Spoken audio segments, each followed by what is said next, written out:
Welcome, everybody. It's 6:30 p.m. I'll call this meeting to order. Please stand and repeat the Pledge of Allegiance after me.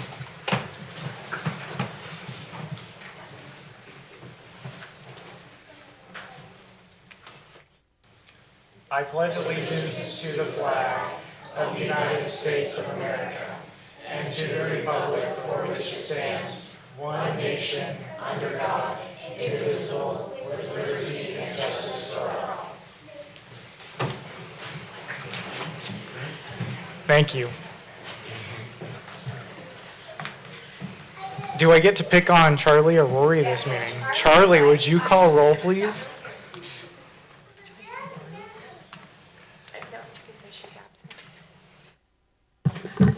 Councilmember Robinson? Here. Gettle? Here. Brown? Here. Glover? Here. And Bonnie Billings is excused. Okay, thank you. All right, next we'll move into our recognition. I'm going to come down to this mic, and Chief Burchett, I'm going to ask you to join me there as well. And then Ayat and Olivia, if you want to join us up near this podium.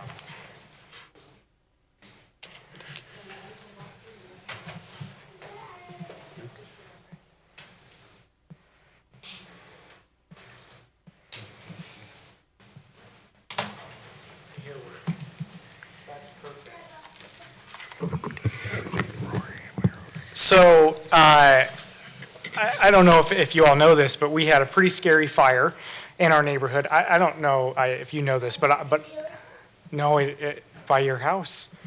Yeah, that fire. yeah. And I don't know if you know this, but we're actually neighbors. So I live just down the street from you, and then Bryant, they just live on the other side of you. And so we had a pretty scary fire in our neighborhood, but it could have been much worse if you didn't take quick actions of seeing that fire, running over to the neighbor and letting them know and calling 911. And that made sure that we got folks over there really, really quickly and helped save people there. And really, it was your quick actions that did a lot of work there. And you being there as well, Olivia, and supporting. I don't know who you got to call 911. You didn't also call 911? Oh, about to. Okay. Fair enough. I guess only one should call at the time, so that makes sense. Well, we just wanted to say thank you really quickly. This is our fire chief, Chief Burchett, who oversees all the fire units within Midvale, and so I'll let him say something real quick, too. Yeah, thank you. We can only get there when we know there's an emergency, so as soon as you see something, it's really important that you say something. So the fact that you were able to act quickly got us there quick and saved property. Those fires, they burn and they double in size every minute, so any chance that you can, get us there quickly. And I don't know, is it appropriate now to give her the coin? So one thing that I do for our employees, we have a lot of brave people doing a lot of brave things every single day. But when they do stuff that is extra brave or extra cool, I give them a coin that's very special to them. And I have a couple coins for you all. It says from the office of the fire chief, so it comes directly from me to you. It's not really worth anything other than a really cool story. And we've got a certificate of bravery here that says, in recognition of your quick thinking and brave actions on September 26, 2024, alerting neighbors and promptly contacting emergency services during a residential fire. This vigilance helped minimize property damage and safeguarded the well-being of the community, exemplifying true neighborhood spirit and selflessness. So if you both want to stand up. Look, he's got these coins for you.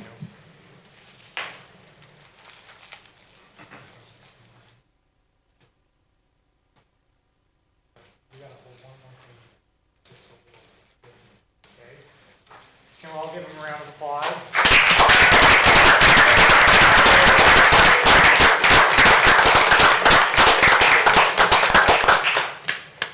Are you okay if we do a quick group photo? Is that okay? Here, you guys are there.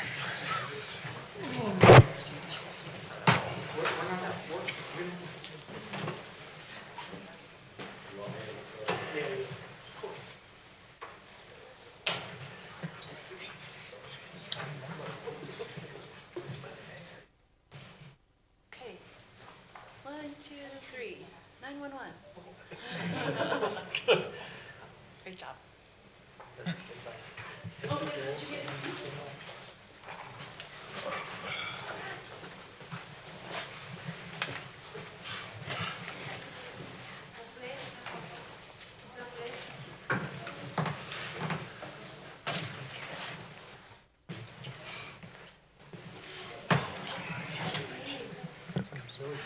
Chair back there. Okay. All right. Well, I and Olivia, thank you both again. We really appreciate it. You all are more than welcome to hang out for a very exciting city council meeting. Or you're welcome to leave too. Totally up to you. Thank you. Thank you. Appreciate it. Thank you.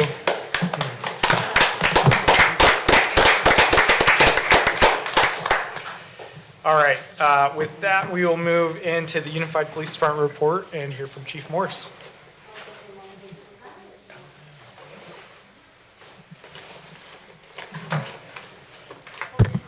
Hello, Council. For my first report, it's hard to follow that, so no pressure. So for the UPD report, the first thing I want to talk about is traditionally, police officers are usually in blue, and I'm in a very pastel pink. The reason why we do that is UPD recognizes the Breast Cancer Awareness Month of October. We've been touched as an agency, our families, our friends, everybody in some way has been impacted by cancer of some form. So if you see your officers wearing pink or purple, because October is also Domestic Violence Awareness Month, that is why. We're just supporting that cause, trying to get that statement out there. So for the uniformed officers, we have pink and purple patches that are special for this month. So if you see that, that's why we're doing that. And I support it as well. I'm wearing the pink. So for UPD for September, the total calls we had, 2,789, total cases 924. That's an average of 100 calls per officer. For the shared service numbers, right now Violent Crimes Unit has 209 open cases. 10 of them are new for the month of September. SVU unit, which is our Child Special Victims Unit, 96 cases open with 10 new for the month of September. For our shared services, there were 6 total call-outs. We had 40 canine responses into Midvale and 1 drone response. Now, the canine and drone responses are related to, I'll save that for later. Citations, we had a total in September for 375, 32 warnings, 343 penalty citations. So in the early week of October, so this wasn't a September one, but I thought it was important to mention, we had a SWAT call out at the Midvale Apartments off of Center Street. As you know, it's a very large apartment complex. It was a hostage situation, how it came into us. We had a female that was abducted from her apartment by knife point. So immediate response, we had information that they were still somewhere in that large apartment complexes. So fortunately, we had some SWAT assets already out working some constant manning for us. So they were able to quickly respond with a rapid deployment team. They did have to breach a few doors, but we were able to find the suspect with the victim still in the building. He wasn't able to leave the building. We were able to rescue her without injury. So that is what I have for the UPD report, unless you have any questions. Awesome. Thank you. Do you regret your decision yet? No, because you guys have ice cream cake. Every meeting. All right, thank you, Chief. We'll move into public comments. Any person wishing to comment on any item not otherwise scheduled for a public hearing on the agenda tonight may address the City Council at this time by stepping to the microphone and stating their name for the record. Do we have any public comments tonight? Seeing none, we'll move on to reports. Mine is super minimal. As you maybe remember, I represent the Shelter Cities on the Utah Homeless Services Board. Last week, we had a meeting that has been getting some news attention about supporting the campus model. So if you remember, we used to have Rio Grande downtown. That was shut down a few years ago to go to the scatter site model. There's now a some folks that want us to go back to kind of a campus model with more services on site. The Homeless Services Board supported kind of officially to say we are interested in moving towards that model. The legislature set aside money to build a campus, but OHS staff needed some more direction from the board. And so specifically what we said was that we're interested in going towards the campus model, and requested OHS staff to bring back 3 potential locations looking across the Wasatch Front. Part of that has been, I know I read a Tribune article about how the scatter site model was being given up. There's still a lot of unanswered questions, but I would say that's not true. There's no talk really at this point as if our shelter would just go away. It is being talked about that if a campus opens up, that potentially the current shelters that exist would maybe go to more of a medium to high barrier entry and not emergency shelter. It's still unclear. I just wanted to make sure I brought that up here in case we start getting residents coming to us and saying, does this mean our family shelter is going away? That's not the case right now. And I believe there will be a push, in fact, to keep, specifically for us, families separate from a campus model. And so all of that's in the air, so I don't really have a lot of news as I'm talking about it. I just thought, again, I saw the Tribune report it as if they were just going to be closed down or something, which that is not what's being talked about right now. And just want to make sure you all, again, we're all aware of that in case we start getting asked questions about future plans for that site. That's all I got. Councilmember Glover. Only thing is I attended the mural presentation at Zion's Bank today. It was really, really nice.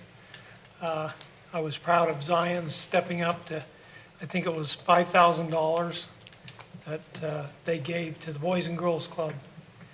So, but it was an honor to be there. It was really, really neat. So as you're headed that way, take a look. That's right. Coming from West Jordan into Midvale, you'll see it. Appreciate it. All right, Councilmember Robinson. I'm just gonna actually kind of just bounce off what Councilmember Glover said, and what a great reason to come into Midvale and check out all of our murals. If you're coming in, you can see our new big one, and then go stop and see all of them. That's all I have. Thank you. Councilmember Brown. Yeah, it's just a few things. I do want to also say the mural is awesome. It looks great. It's going to be our most viewed mural by a large factor, I think. Because of that, and I always mention it, but I would like to bump up the priority for lighting for it. Because I drove by it when it was dusk or dark, and the background lighting doesn't really show. And I think if we're gonna have something that big, especially, half the year, the sun starts setting at like 6, right? Like, we should definitely try to get that visible, because I do think it, as Councilman, or as Heidi said, like, it's kind of a gateway to all our other murals, right? So I definitely think we should keep showcasing that. And another thing, an employee of El Polo Loco reached out to me. And on Thursday of this week, they are offering free food for what they're calling Hero Day. It's for first responders, healthcare professionals, teachers, and government officials to enjoy free food. I asked them, if that sort of included like employee, what does government officials meant? It made it sound like if you bring your badge, like an employee here showing you work for the government, you'll get in free. But if you guys can they contacted me because they said they couldn't ever get a hold of anybody at any fire stations because every time they go, they're too busy working, I guess, and they're never there. But it's at the Sandy location, that's on State Street, and the West Jordan location on 78th. Those are the close ones. Those are the ones in Salt County. I told them I'd pass it along, and I think it's great, so if you can pass that along, I appreciate it. And that is all I have. I'm just envisioning that you eat there often enough that they're like, you're on the Midvale City Council, because otherwise. Hey, I have no comments at this time. Great. All right, Councilmember Gettle. Thanks, Mayor. I just wanted to say too, I attended the unveiling of the mural and at Zion's Bank, and like everyone said, it's incredible, really. And just living so close to it as I do, I was able to kind of monitor it as it was going up, and it's very fascinating how they take, basically a concrete wall and turn it into something so beautiful. I'm not artistically inclined, so, it's just, someone could tell me that it was magic that caused that to go up, and I'd believe it, because, it's just and it's not a flat, blank concrete wall either. There are lots of grooves and indentations, and, you just don't even see that unless you're up close. So it's amazing and money well spent, I think, for us as a city. The other thing I want to mention is, if you haven't been paying attention, there's an election happening. Ballots should be hitting people's mailboxes tomorrow, Wednesday, or Thursday.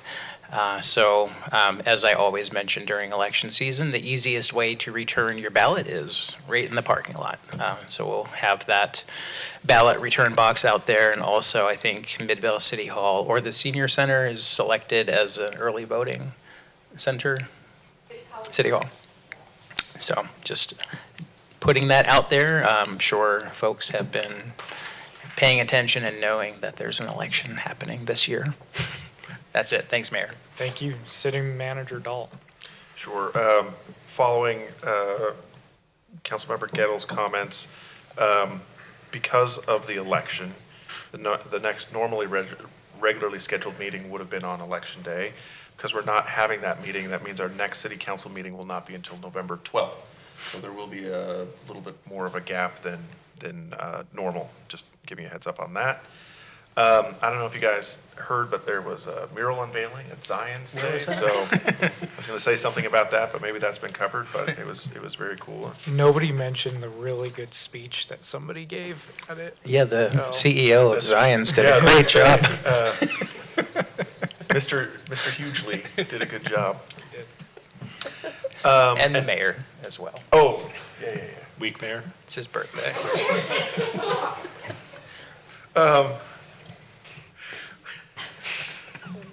I have nothing to say on that. The other thing I wanted to cover is that Laura has sent out an email with possible dates for the legislative breakfast that we do every year. If you have not responded to her, please look for that email and respond to her with what dates will work best for you. And then finally, and probably most importantly out of the things that are on my report is actually Adam's report. Adam, will you please come up and tell us about the awards that Midvale has received?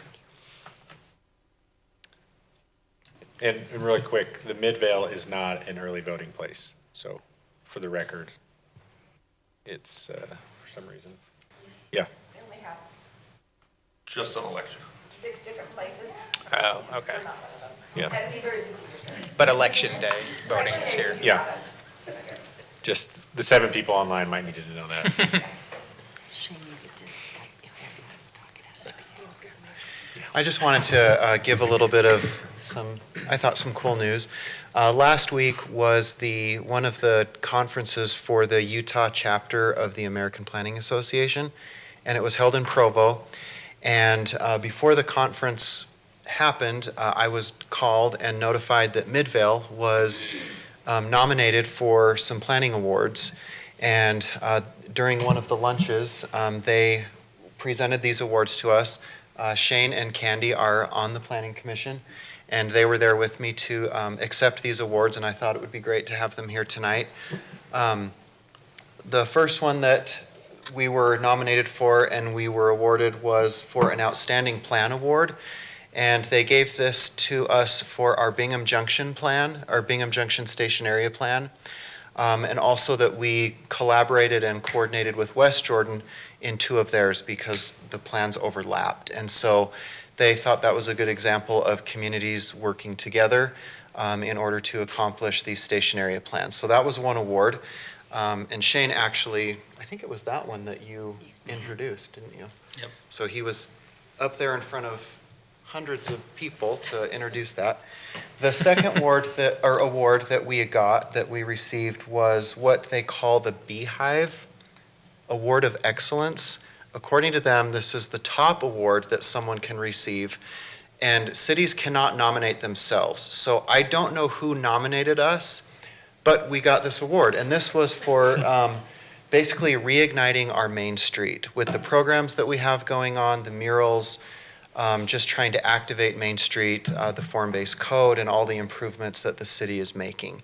So this was, as they said, the most prestigious award that they give out, and we were the recipients of that. So I thought it was pretty cool. Again, it was great to have the planning commissioners, some of them with us. They do a lot of work for projects that you often will see, and then many times they work on projects that don't ever make it to the council unless it's on appeal. But so I wanted to kind of give a recognition to them as well, and just a thank you for all of your support in these plans that we complete and move forward with. So thank you, and we'll find a place to put these here at City Hall. Can I say something? Yeah. So one thing with the Beehive Award is I was volunteered for the nomination committee. So I was really excited when Midvale was nominated, and then I realized I didn't get to vote. So that's probably a good thing, because I had nothing to do with these votes. Nevada Association of Planners, they're the ones who voted for this, and so I thought that was really cool that they thought Midvale was the best out of all of these nominations. So that was exciting, and I just got to be able to present one of them. So kudos to Midvale City. So we won Best Picture and Best Supporting Actor. Perfect.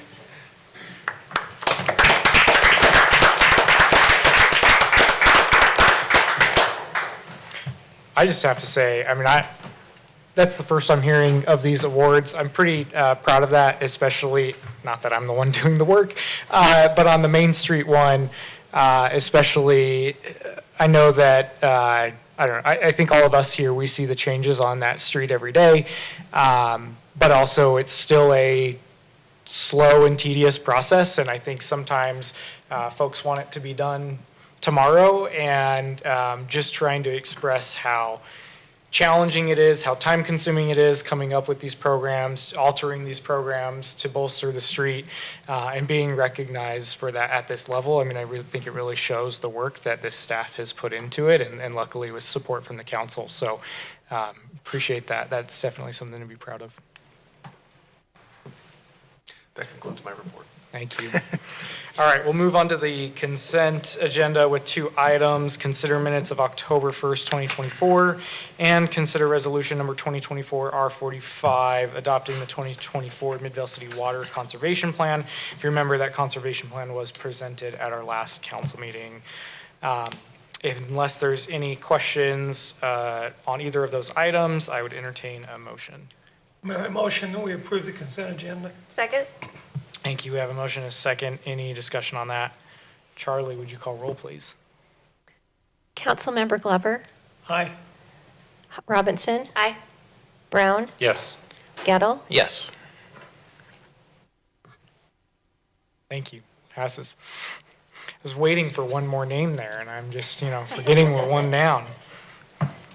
All right, move on to our action items. First one, consider resolution number 2024 R46, approving CDBG subrecipient agreement between Salt Lake County and Midvale City. We'll hear from Maggie. Yes. All right, good to see you all. Happy birthday, Mayor. This is going to be pretty short. We were awarded again this fiscal year $100,000 from the county for through their CDBG Community Development Block Grant to support our home repair loan program. And let me give you a quick update before I go into the details about the grant. Our home repair loan program, so far we've completed 1 home repair project, and we have 4 that are in progress. Our down payment assistance program, which is not supported by this grant, but I'd like to give you an update about that as well. We've had 3 households purchase homes with our down payment assistance program, and a few in progress right now. So I'm very pleased with the outcome of those programs, and I'm working with Laura right now to make sure that all residents in Midvale City get a flyer, making them aware of these programs so we can continue to support Midvale residents in those ways. So last fiscal year, we also received a $100,000 CBDG grant. We didn't spend all that funding, so that's getting rolled over into this year's. So the total amount for this contract that is in the packet today is for $196,876 to support the home repair loan program. It's a similar contract to what we signed last year. So unless any of you have any questions, we have a recommended motion. All right, any questions for Maggie? I'd entertain a motion if not. Mayor, I move that we suspend the rules and pass resolution number 2024 R46, approving the CDBG subrecipient agreement between Salt Lake County and Midvale City. Second. Thank you. We have a motion and a second. Any further discussion? Charlie, if you call roll, please. Councilmember Glover, Aye. Robinson, Aye. Brown, Yes. Gettle, Yes. Okay, that passes. Thank you. Move on to item B, consider resolution number 2024 R47, confirming the appointment of Mike Williams as the 2025 Chair of the Harvest Days Festival Committee. Aaron. Evening, Council, Mayor. The Harvest Days Festival Committee kind of renews itself every single year, and as a part of that, it is made up of 5 appointed individuals who have to live or work in Midvale. They are appointed by the mayor. The chair is appointed by the mayor and is confirmed by the city council, which is why I'm here before you today. The committee members have a term of 1 year. This has been the process over the last 3 Harvest Day festivals because the bylaws that were established by this body in March of 2022. The chair has a lot of responsibilities around leading the committee to ensure a successful Harvest Days festival each year. This includes overseeing, presiding over the meetings. It includes working with city staff and event planners, the event planners, Hoops events, to prepare for meetings and ensure that the planning process is progressing in a timely fashion and we're not missing deadlines to get the types of activities that we're looking for. They coordinate with our community partners such as the Boys and Girls Club, the library, the museum, and various emergency management groups, our UFA, and our UPD stations to make sure that we have them as a part of our planning process and we're meeting all of the safety and just including them in our festivities. They also take on a leadership role throughout the day of the festival itself. They help us manage any sort of issues that come up, and they are helping keep a smooth festival throughout the day. And then they lead the evaluation and debrief after the festival is over so that we can make sure that we take any learnings into the next year. Mayor Stevenson has appointed Mike Williams as the chair for this year. He has been on the committee and been a dedicated member of the committee for the past 3 years. He manages any task that comes towards him. He always puts together the bingo game and oversees to make sure it pulls together each year. He is very good at looking for best practices and tools that could help the committee be organized and efficient in their time and their planning process moving forward. And he's very creative and innovative when it comes to expanding the Harvest Days Festival without growing our budget. He is also a very active Midvale resident, and he sits on a lot of community boards and committees throughout his community. So Mayor Stevenson ultimately decided to appoint Mr. Williams due to his dedication and in-depth knowledge of the Harvest Days preparation and day of responsibilities of the festival. This will be especially helpful this year because this year we will have a handful of new committee members on our committee who will be very new to all things Harvest Days behind the scenes. Today, staff is requesting a suspension of the rules and asking you to vote on this so that we are able to move forward with the Harvest Days planning process. The committee usually starts meeting around October, and we're trying to get that first meeting underway so that the team can start nailing down the details for next year. So with that, are there any questions, comments, concerns? I'll just say, okay, often I joke that elected officials don't do anything, and I don't know that I've ever felt this way more than right now. So Aaron, thanks for covering all of that. Mike has been a dedicated member of the Harvest Days Committee for the last 3 years. I'm thankful that he's willing to keep being involved and stepping up into this new role. He's definitely shown up, continues to show up. I think he'll do a great job as the chair. I just want to say, apart from Harvest Days, Mike has been very active in other avenues, especially with the block party. He always has a pretty good one there. Actually, the first block party I've ever attended was at his house. Also, all of the events that we have on Main Street. Mike is a mainstay, normally with his very fancy photography equipment. So it seems like a slam dunk to me. I'm really proud of Mike. I think he'd be great. And interestingly, it feels like our district today has showed up between Ian and Shane and now Mike. So, I always feel like we do good at representing the community. So I would love for Mike to keep going. I agree with everything that's been said about Mike. I've been lucky enough to work with you the last 3 years. 3 years, right? With Harvest Days. And I think this is going to be a good fit. I'm excited to see what you can come up with this year. I'd also like to thank Mike for all he's done. And so I have a vote for him. I don't even think we need to take a vote, right? It's just. Bonnie's insane. Mike's in. All right, if there's no further discussion, or Mike is here if you've got questions for him, but I'd entertain a motion. Mayor, move to suspend the rules and approve resolution number 2024 R47, confirming the appointment of Mike Williams as the chair of the Harvest Days Festival Committee. Second. Wow. That is the most amount of seconds I've ever heard, Mike. I'm just letting you know. Charlie, you just assign that second to anybody you want. I think even Garrett said. Third. All right, Charlie, if you would call roll, please. Councilmember Glover, Aye. Robinson, Aye. Brown, Yes. Gatto. Yes. All right, that passes. Thank you. Congrats, Mike.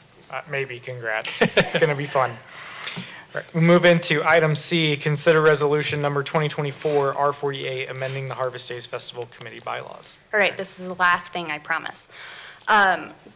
Going along, since it fits the topic, since this body had established the Harvest Days Festival Committee along with its bylaws in 2022, the team has been providing leadership, planning, and staffing for the annual Harvest Days Festival, and this model has largely been super successful. We've seen the committee has successfully expanded the size of the festival. Our emergency management team gave us an estimate of 7,000 to 8,000 attendees throughout all of the festivities this year. They have grown the number of programmatic offerings and have made some very unique ones that have brought in a lot of folks, being really excited to see those types of offerings for all ages. And they have developed best practices for the planning of the festival.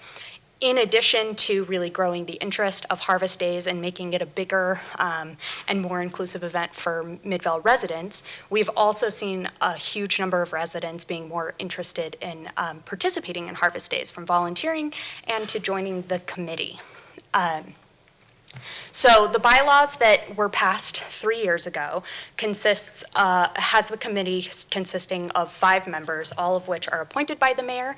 The officers consist of the chair, the vice chair, and the secretary. The chair is appointed by the mayor, but you just confirmed. And the vice chair and the secretary are nominated by the committee. The vice chair steps in for the chair if they have to be absent for the meeting or part of the meeting, and the secretary keeps our records, and then we take those records over to our city recorder and make sure that it's we're meeting the Public Meetings Act. The terms are for 1 year, although folks can reapply or renew their terms. And we have ex officio members who work with the committee to make sure that they are able to plan the event. This includes our city manager, city staff, up to 2 council members. Councilmember Robinson it currently sits on it, and we also have Hoops Events as our event planner. The committee votes on committee action, so anything to do with the Harvest Days Festival itself, and they approve our parade, and our city manager has veto power. Now, in addition to seeing increased interest in participating and helping us really pull together Harvest Days Festival, we had one issue that cropped up this last year was that it was hard to establish a quorum through every single meeting. Now, these committee meetings happen 8 to 10 times throughout the year, and our committee members are volunteers, residents who often have full lives and conflicting schedules. Last year, the 5th member of the committee had to drop out, and we had a handful of instances where we had to change when we were meeting, or we had to postpone or reschedule a meeting because we did not have a lot of flexibility to make sure that we still could meet that quorum if an emergency came up and one person couldn't make it and somebody was already going to be out. We have to have 3 of the 5, at least 3 committee members present in order to take a vote on different decisions that need to be made. And so there were issues throughout the year. In order to address this issue with quorum and really take advantage of the fact that a lot more community members are eager to participate in the committee, we had 10 residents apply in a very short time that we had the application open with only 5 positions open. So without causing too much disruption to a structure that has really worked so far, staff have drafted the amendment to the bylaws to allow up to 2 alternate members in addition to the existing 5 committee members. This specifically is set up to only give alternates the authority to vote when members are absent, and in the event that only 1 member is absent, the chair will have the authority to decide which alternate is able to vote. These are the draft recommendation to the bylaws that we created.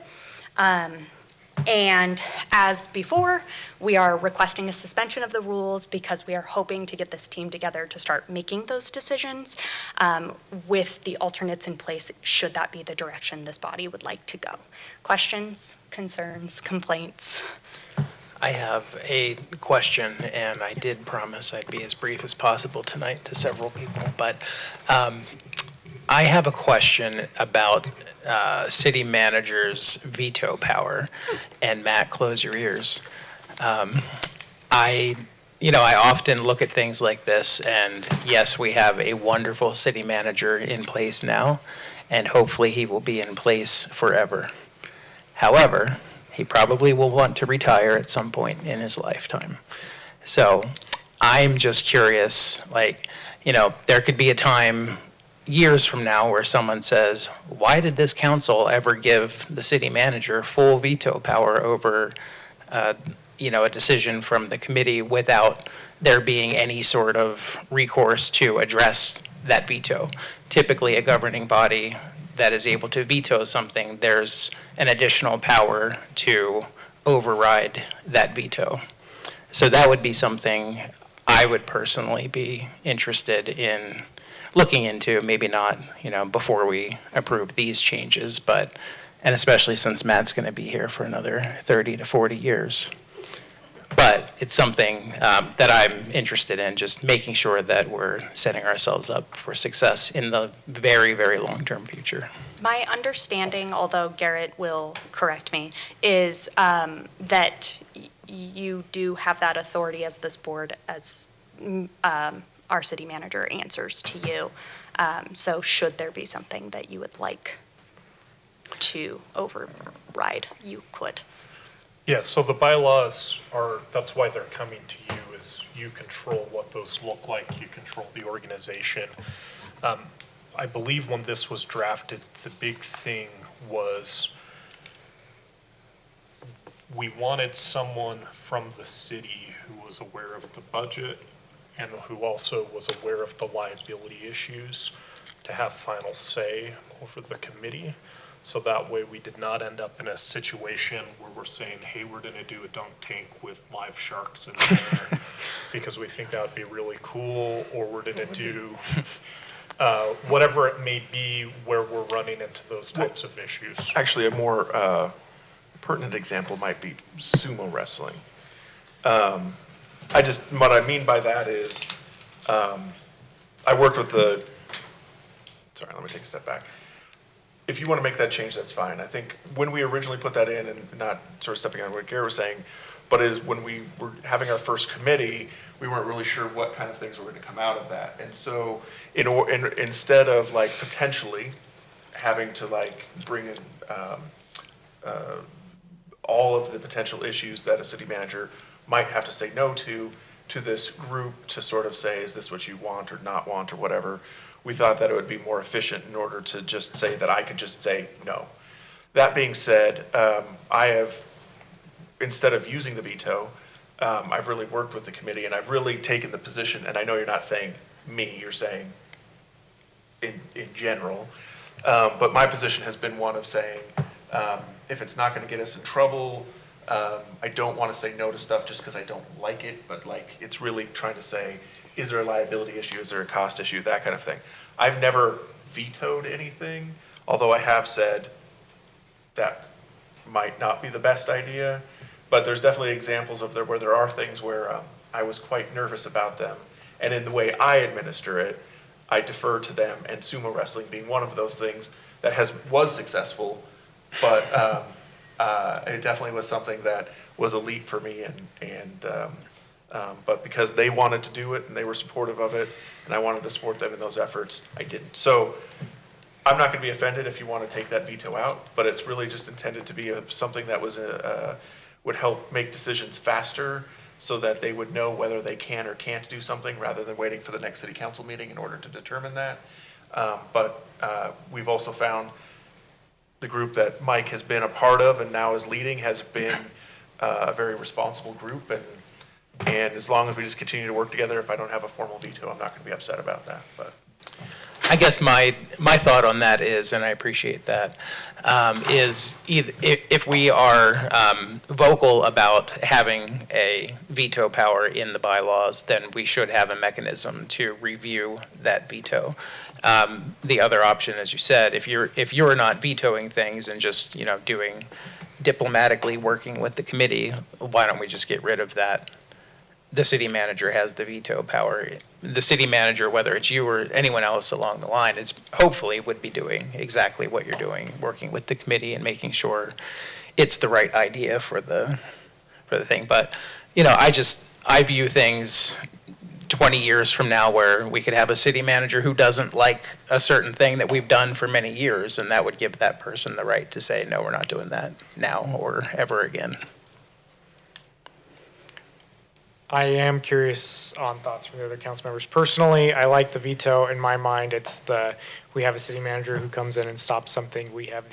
This body has the ability to hold the city manager accountable, so I'm not as worried about that. I could see a scenario if it was a veto on the basis of liability, that lists out reasoning that's not just I didn't like it. Because I could see that kind of concern. But silent of that, I mean, we are giving the city manager the power to veto something for what, he or she likes it or doesn't like it. To clarify one point, it does require the city manager to make a determination that it's in the best interest of the community or city, or it doesn't meet the policies of the city. So at the end of the day, Matt can't say, I want vanilla ice cream over chocolate ice cream, and you guys are all doing chocolate ice cream, so no. I mean, he has to be able to vocalize and articulate one of those two of how it falls in, of this doesn't support maybe the mission statement of harvest days, this isn't, there's a liability issue, or, we have a direct policy about that doesn't support this particular item. So I do want to give my kind of 2 cents about it. So my wife and her parents and her grandparents all grew up here, right? Going to harvest days for probably as long as Glover's been on council. And one thing I've heard was, it was amazing. And then about 10 or 15 years ago, which I was attending by then, it was not very good. It was dying, and a lot of residents were pretty upset about it. And when I was speaking to the chair at the time, this was before I was elected, they would be like, hey, we got this budget and we're trying to spend $0, right? And stuff like that. And I'm like, I don't know if the council is sort of aware of these things, right? And I think Laura, when she started and whatnot, from my very first one that I was a part of to now, is swung back up to a much better celebration, thanks to the staff and city and these committees. Well, that's a long way to say it's very good now. With the wrong oversight, it could not be very good. So I agree with Councilmember Gettle that maybe there should be some sort of mechanism in case we have kind of a rogue city manager, which would not be our current city manager, decides the budget's tight generally, maybe I'm gonna cut corners or something and uses that as a reason, but, we think, the whole budget should have been used or something. I think one good example might be fireworks. That's something every year, we have residents who complain, or I shouldn't say complain, they express concerns about having fireworks. And, that could be a thing that would put a city manager in a difficult situation, because that's something you could absolutely say, air quality impacts our community, no fireworks. And that would be something I think, probably a majority of us council members wouldn't support, because we often get more people in support of fireworks than against them. So, just. Well, in that case, because I know it's an issue of concern, I have asked you guys each year too, if that's something you want. And again, it's not That's about because me, you're but- a wonderful city manager, Matt. So what I was thought is we should pass this, what we have, look into how we can Maybe workshop it. workshop it or something like, what is the mechanism, to override, a line item veto, so to speak, right? Or whatever. Or is that a supermajority of this? Is the chair, once a month, or comes in and meets with some council members, hey, we really like this idea and it got vetoed or so, there's probably a way to do it. I think we can all agree we don't think that's our current city manager, especially not this upcoming one, as we're chastising him right now on this topic, right? Well, I'm gonna go crazy now. Yeah. So I think good work, but I also think we should be thinking ahead just in case something happens. Like I said, I had a lot of older people say, I used to love it, and now they're back to saying they love it. And something like this could unintentionally cause that to happen again. Sure. We'll definitely and by we, I mean Aaron will definitely put together some options for how we can look at this scenario. Just for clarity, to help with the preparing of that, is it, and I guess we haven't heard from everyone, so I'm sorry to jump the gun on that, but is it no version of that, or if we make it even clearer about the times when that could happen?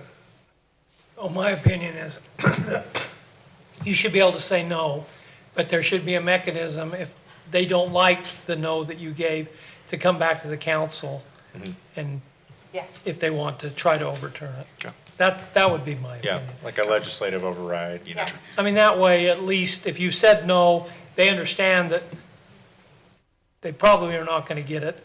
But if they're really intent on doing it, then they have a way to overturn it, Yep. if they prevail. You guys are seeing Mike over there doing this, knowing that now he's got a way to get anything he wants. Shark Tank, or Dunk Tank with sharks, right? Sign me up. Unless there's no other questions, discussion, I'd entertain a motion. You good on that direction? Yes. Mayor, I move to suspend the rules and approve resolution number 2024 R48, amending the Harvest Days Festival Committee bylaws. Second. We have a motion and a second. Any further discussion? Charlie, if you call roll, please. Councilmember Glover, Aye. Robinson, Aye. Brown, Yes. Gettle. Yes. Okay, that passes. Thank you. All right, move into item D, consider resolution number 2024 R49, appointing City Council Member Dustin Gettle as the representative on the Utah League of Cities and Towns Legislative Policy Committee. Matt. I think the title is descriptive. This was discussed at the last meeting. We have updated the boards and committees list to include Councilmember Gettle as the representative on LPC, one of the representatives of LPC. If you have any questions, I'll be happy to answer them. I'm just going to point out that I don't know what the Homeland Security Grants Council is, but we do still have Christian Larson as the alternate listed on that one for a future. Thanks. We'll get it changed in the next round. It's been a very active committee, so. Yeah. Okay, if there's no questions, comments, I'd entertain a motion. I will note that Mike got a lot more time than I did on, no one's going to chime in and say what a great job I'm going to do on this committee. You're not my district, so I literally don't care. Just kidding. We don't have that. JK. Do I still have the ability to veto that? Dustin will do a very good job. I'm really proud of you, Dustin. Councilmember Glover. Dustin's the right choice. Councilmember Gettle. Oh, thank you, guys. It means a lot to me. Thank you. If nobody makes a motion, Oh, we're not okay. gonna appoint him, so. I got it. Mayor, I move to approve resolution 2024 R49, appointing City Council Member Dustin Gettle as a Midvale representative on the Utah League of Cities and Towns Legislative Policy Committee. Second. We have a motion and a second. Any further discussion? All in favor, please say aye. Aye. Yes. Sorry, this is a roll call. I don't know what I'm doing. Charlie, you call roll. Councilmember Glover, Aye. Robinson, Aye. Brown, Yes. Gettle. Yes. My brain was going, there is an LPC meeting on Monday, so I'll have to try to get them at least the link to you. Okay, is there a motion to adjourn? Motion to adjourn. Second. All in favor, say aye. Aye. Yes. All right, that adjourns. Thank you. We will jump right into our RDA meeting. Welcome, everybody. It's 7:23 PM.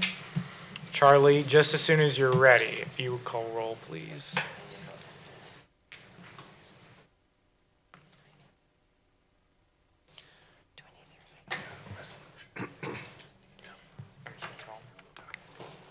Unless they say Board Member Glover, Here. Board Member Gettle, Here. Brown, Yes. Robinson. Here. All right, thank you. Bonnie's Moving to- excused. Thank you. I'm a mess right now, it's all good, we're figuring it out.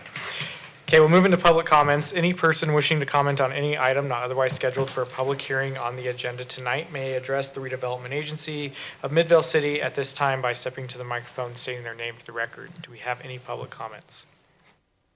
Seeing none, we'll move on to our consent agenda with just one item. Consider minutes of September 17th, 2024. If there's any changes to those, I would entertain a motion.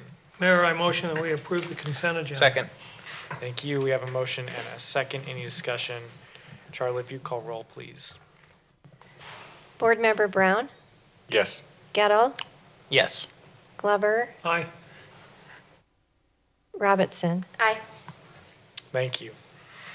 All right, one discussion item tonight. Consider resolution number 2024-28 RDA, consideration of a 3-year contract with Craft Lake City to produce the annual Letter West Conference. Maggie. All right. Hello again. Yes, We were thrilled to jumpstart the Letter West Conference after it had been on hiatus during COVID. And we're thrilled to present you this opportunity to enter into a 3-year agreement with Craft Lake City to produce Letter West in the Midvale, Maine Arts and Culture District for the next 3 years.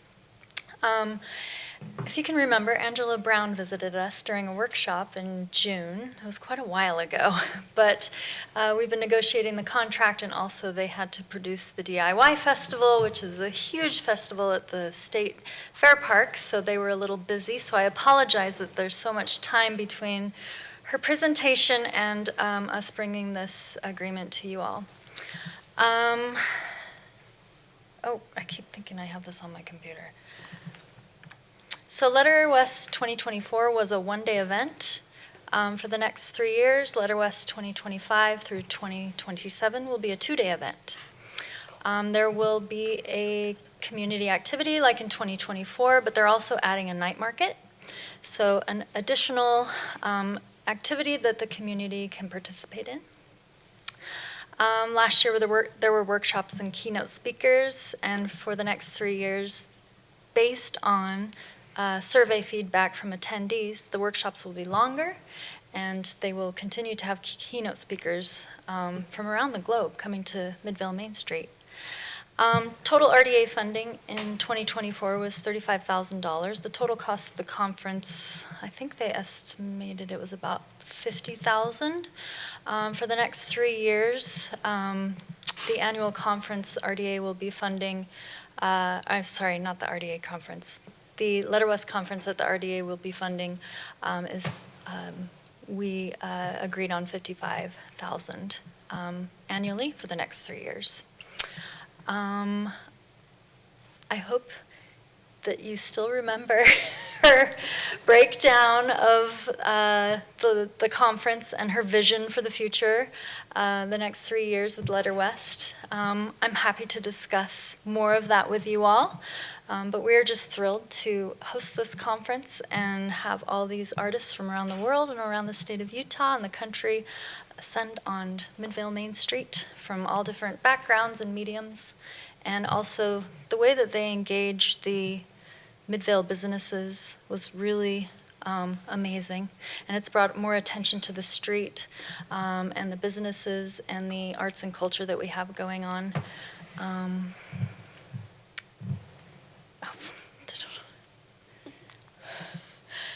So if you have any questions about Letter West and the 3-year contract with Craft Lake City, we are happy to discuss with you. Do you remember what the estimated attendance was last year, this last festival? I think it was approximately, oh, it's in here. It was about, I think it was almost 100 people, 100 artists. It wasn't a crazy amount. It was really interesting to me as, well, A, we had super bad weather that day, and the whole street was out of power, and people had to move in here. But I talked to there were more people from outside of the state than from inside of the state, and people from countries from across the world. I mean, I think we had one person from Australia, people from the UK. It was wild to me. And I was like, this is one-day conference, and you flew here for this? And they were like, yes, absolutely. Like, this is a known conference that they were excited to see come back. So that was really cool. Yeah, and it, again, we had not had this conference for a few years due to COVID, so it is taking a little time to get the word back out there, but hundreds of folks attended the first Letter Wests before we hosted it here in Midvale. When it was held in, I think they held it downtown Salt Lake, and they also held it down in St. George at one point. Any questions, comments for Maggie? Okay. Am I going to be able to get a second tattoo? Oh, yeah. Of course. Right. I'd assume all the tattoo shops are going to be involved I just again. figure I'll just tag one on every time we host. I think Councilmember Glover is going to get one this year. Oh, we could get matching ones. And it's going to say motion to adjourn. Strong mayor, get one that says strong mayor. I like it. Speaking of, unless there's anything else for Maggie. I'm starting to imagine by the end of 3 years, all of you will have tattoos. Sign me up, I'll do one next year. You don't even have to twist my arm. I'll bring the agreement back to you all at the next RDA meeting. Thank you. Thank you. Is there a motion to adjourn? Motion to adjourn. Second. All in favor? 7:30 exactly. Please say aye to adjourn. Yes. We're adjourned. Thank you.